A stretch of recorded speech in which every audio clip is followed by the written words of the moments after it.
Hi everyone, in front of me I've got OPPO Pad Neo, and let me share with you how to check for the software updates on this device.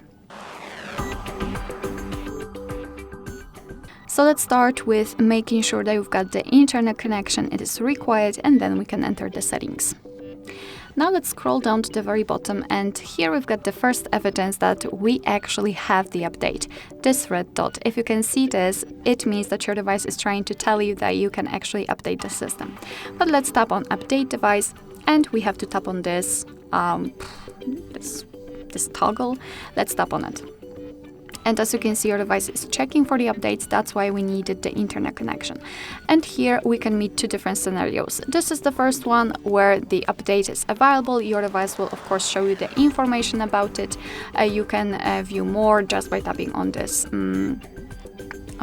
link. You can check the information about that and simply tap on download and install.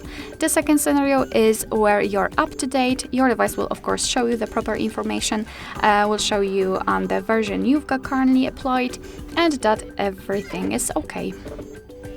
Alright, so that will be all. Thank you so much for watching. I hope that this video was helpful, and if it was, please hit the subscribe button and leave the thumbs up.